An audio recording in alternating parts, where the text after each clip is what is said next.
शीतल सिंह अपनी प्रेमिका के स्तन जड़ से काटते हुए कहता है, तू अपने पति की ना हो सकी तो तू मेरी क्या खाक होगी। ये कहकर वो उसे एक दर्दनाक मौत देता है। सफ़र ऐसा जिससे आज तक आप अनजान रहे, कहानी ऐसी जो आपको भीतर से झकझोर दे। दोस्तों, कहानियाँ आपने बहुत सुनी होंगी, परंतु जो कहानी हम आपको आज सुनाने जा रहे हैं ये सबसे अलग है। ये कहानी है पाडर के इतिहास की। ये कहानी है यहाँ पे राज करने वाले राणाज की। ये कहानी है रतनुपाल सर की। ये कहानी है जोरावर सिंह की। ये कहानी है आपकी और मेरी दोस्तों। तो चलो इस सफ़र पर, इस वीडियो में हम आपको नीलम की इस धरती पाडर के इतिहास की रोचक कहानी सुनाते हैं।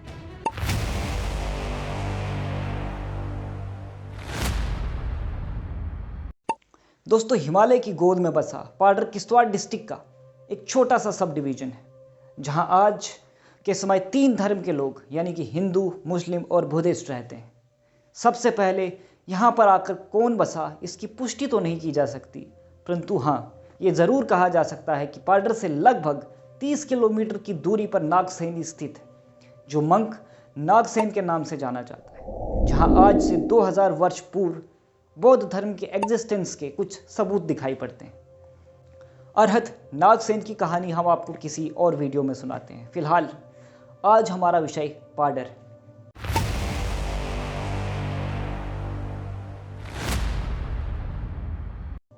दोस्तों, लोगों का मानना है कि पाडर में पांडव काल से लोग रहते थे या कहो बसते थे।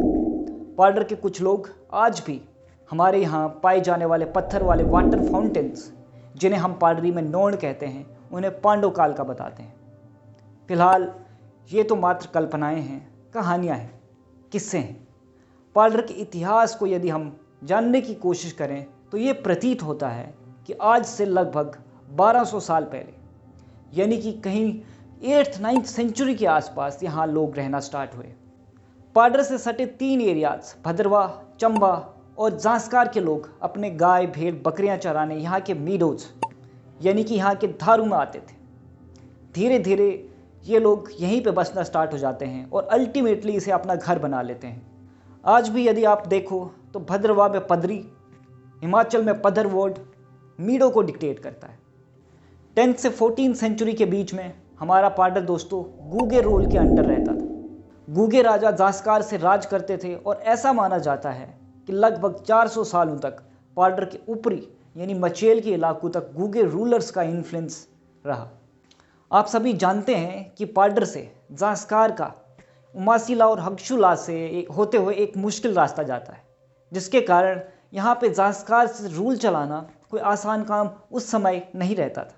इसीलिए धीरे धीरे यहाँ इन्फ्लुएंस गूगे रूलर्स का कम होता है और पाडर में एक नया सिस्टम ग्रेजुअली डेवलप होता है। ये वो समय होता है दोस्तों जब पाडर में हर विलेज या फिर कह सकें 2-4 विलेजेस के समूह पे एक राणा राज करने लगता है। ऐसे बहुत सारे राणाज पाडर पे रूल कर रहे होते हैं दोस्तों। ये समय ऐसा भी होता है जब किश्तवाड़ के कुछ राजा लगातार पाडर पे हमला कर रहे होते हैं। कभी पाडर को सजार तक और कभी कदेल जार तक लूटा जाता है। हजारों के नंबर्स में cattle, sheep, food products Padar से लूट कर किश्तवाड़ ले लिया जाता था। पाडर इन हमलों से परेशान था।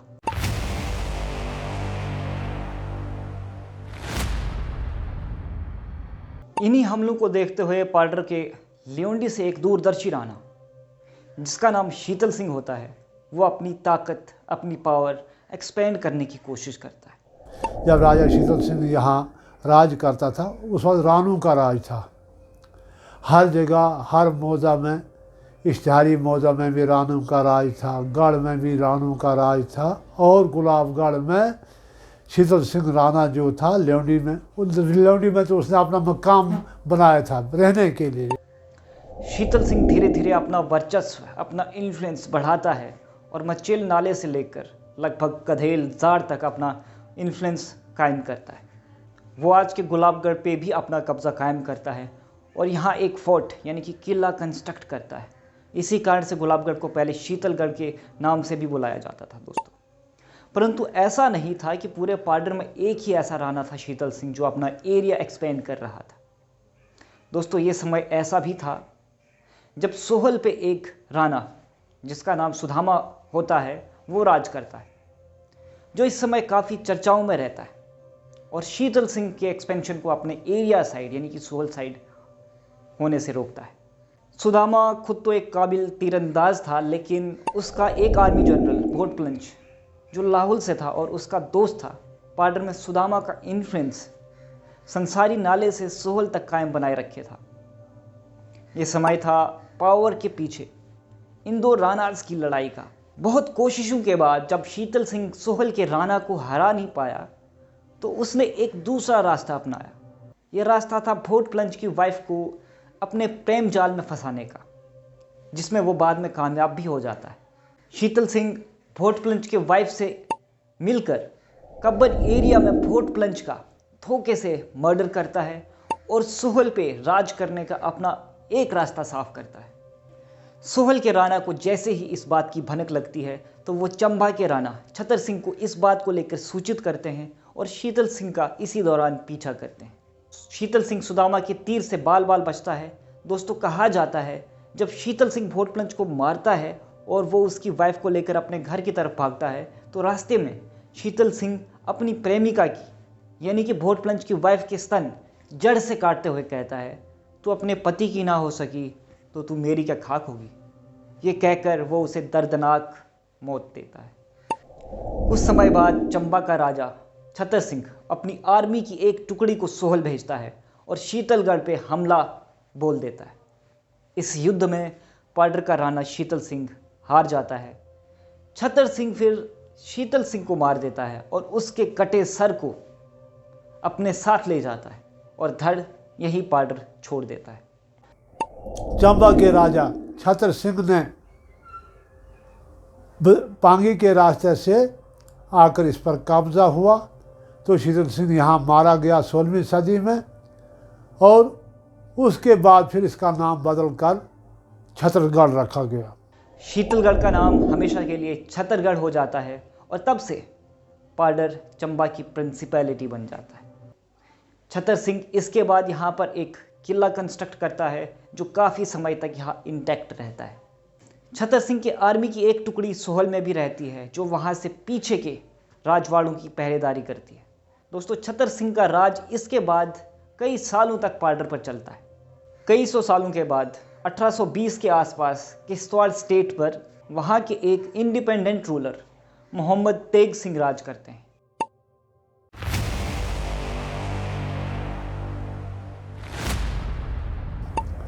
छतरगढ़ के बाद जब 1836 में महाराजा गुलाब सिंह ने जोरावर सिंह कल्होरिया को, जिसने रियासी पर भी कब्जा किया था, गवर्नर रहा, किश्तवाड़ पर भी कब्जा किया, तो इसको किश्तवाड़ की रियासत को भी और रियासी की रियासत को, उसमें छोटे छोटे राजवाड़ों की रियासतें हुआ करती थी, तो मिलाया गुलाब सिंह के राज में। फिर उन्होंने मुख किया पार्डर की ओर, लेकिन पार्डर में उन्होंने कुछ भी नहीं किया। पहले 1834 में जब वो पार्डर आए थे उन्होंने पार्डर को कुछ भी नहीं किया। पार्डर उमाशिला के से पास से जाकर वो जांस्कार चले गई, क्योंकि वहाँ लद्दाख में बगावत हुई थी ग्यालपो जो राजा था उसके खिलाफ।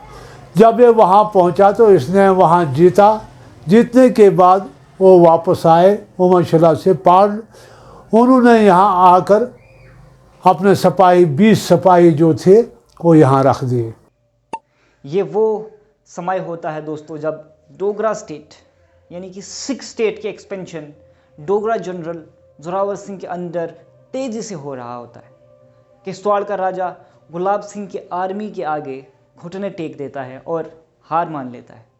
लेकिन ये बात राजा मोहम्मद तेग सिंह के एक वजीर रतन सिंह को पसंद नहीं आती है।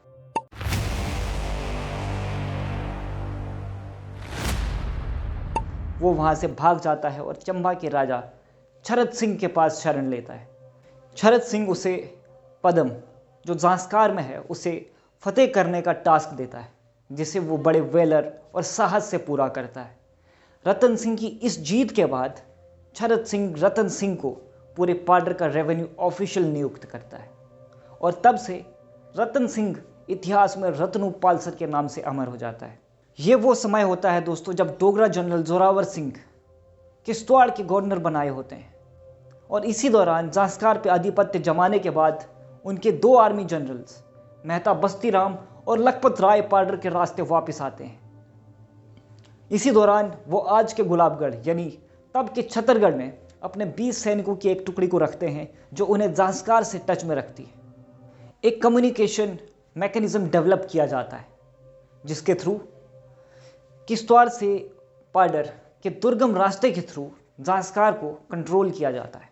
बाद में क्या होता है, यहाँ रत्नूपाल सर जो चंबा के राजा का ही एहलकार था, उसने क्या काम किया, उसने 20 सिपाहियों को गिरफ्तार किया। 20 सिपाहियों को गिरफ्तार करके जम्मू कश्मीर के किश्तवाड़ में उनको गिरफ्तार करके रखा। जब ये बात छतर सिंह को पता लगा कि ऐसी ऐसी बात होगी, गुलाब सिंह को भी इसका इल्म हो गया था। गुलाब सिंह को क्रोध आ गया, जोरावर सिंह कल्होरिया को फिर भेजा गया कि देखो जाएं और इस आदमी ने हमारे साथ जो गलत काम किया है तो इसको सज़ा इसकी मिलनी चाहिए। याद रखिए अभी भी पार्डर चंबा का ही पार्ट होता है। कुछ समय बाद जब ज़ास्कार में ग्यालपुर राजा बगावत करता है और ज़ास्कार पे तख्ता पलट करने की कोशिश करता है, तो पार्डर का रेवेन्यू ऑफिशियल यानी कि रत्नूपाल सर भी इसे एक गोल्डन अपॉर्चुनिटी के रूप में देखता है। रत्नूपाल सर वैसे भी छतरगढ़ में स्टेशन्ड डोगरा आर्मी को देखकर काफ़ी चिंतित रहता था। उसे कहीं ना कहीं शक था कि बहुत जल्द पार्डर को भी डोगरा स्टेट में इंक्लूड कर दिया जाएगा, यानी 6 स्टेट में तब की इंक्लूड कर दिया जाएगा। इसे उसका इमैच्योर डिसीजन कहें या जल्दबाजी, ये आप हमें बताएं। लेकिन वो ज़ास्कार पे राजा के विरोध के बाद पार्डर में स्टेशन्ड गुलाब सिंह के 20 सैनिकों को बंदी बना देता है और उन्हें चंबा ले जाता है। चंबा का राजा इससे नाखुश होता है क्योंकि by then Dogra general Zorawar Singh एक बहुत बड़ी फोर्स बन चुका होता है, एक बहुत बड़ा नाम होता है जिसका सामना किया जा सके। इसीलिए चंबा का राजा जो है वो रत्नूपाल सर के इस एक्ट से नाखुश होता है और उसे आदेश देता है कि वो जल्द से जल्द उन सैनिकों को वापस कर दे। वहीं दूसरी ओर जैसे ही जोरावर सिंह तक ये न्यूज़ पहुंचती है तो वो अपने 3000 सैनिकों के साथ पार्डर पे हमला बोल देता है। रत्नू सिंह चिनाब पे बना पुल काट देता है और 3 महीनों तक जोरावर सिंह की आर्मी से छतरगढ़ को बचाए रखता है। फिर उन्होंने कब्जा किया बाया ये जो पुराना रास्ता जो है जाड़ से आगे जाड़ कधेल से, पहले कधेल गांव आता है, जाड़ आता है, उसके बाद यहाँ लाई के रास्ते से वो लाई चले गए क्योंकि रत्नूपाल सर को पता लगा कि यहाँ हमला और हो चुका है। उसको ये इत्तला मिली, उसने यहाँ झोला होता था अठोली के दरमियान में, वो भी काटा और मट्टी का झोला भी काट दिया। फाइनली लोकल रानास की हेल्प से जोरावर सिंह मट्टी ढूंढी साइड से छतरगढ़ पे हमला बोल देता है और छतरगढ़ का किला ढह जाता है। कहा जाता है दोस्तों कि उस दिन पार्डर में तबाही का मंजर था, चारों तरफ आग ही आग थी और अगले दिन कई लोगों को फांसी पर लटकाया जाता है। काटने के बाद जितनी भी फौज थी वो लाई में ही मुकीम रही। जब मौसम ठीक हो गया, दरिया कम हो गया, फिर मड्डी के रास्ते से, क्योंकि दरिया बहुत कम था, इसको क्रॉस करके जोरावर सिंह की ने यहाँ आकर कब्ज़ा किया, यहाँ की नगरी को जला दिया। पहले उसने उनको अतैद कबूल करने के लिए कहा, लेकिन अतैद कबूल नहीं हुई तो यहाँ 23 आदमी को सज़ा दी गई है, फांसी मौत की सज़ा दी गई, जिसके लिए अभी भी ये दरख्त जो देवदार का है पुल के साथ एक साक्षी है। इसके सबूत में जिन लोगों को सज़ा दी गई थी, जिनको मौत के घाट उतारा गया था, उनके निशानात भी एक पुराना रास्ता जो पांगी हिमाचल प्रदेश के लिए जाता है वहाँ आज भी मौजूद है, जिनकी गिनती करके वो 17 ही निकलते थे। मैंने खुद उनकी गिनती किया और मैंने वो निकाले हैं। कई लोगों की नाक और कई लोगों की जीभ काट दी जाती है। ये डर पैदा किया जाता है कि कोई दोबारा विद्रोह करने की जुर्रत ना करे। छतरगढ़ का ये किला जला दिया जाता है और उसकी जगह नए किले का निर्माण आरंभ होता है।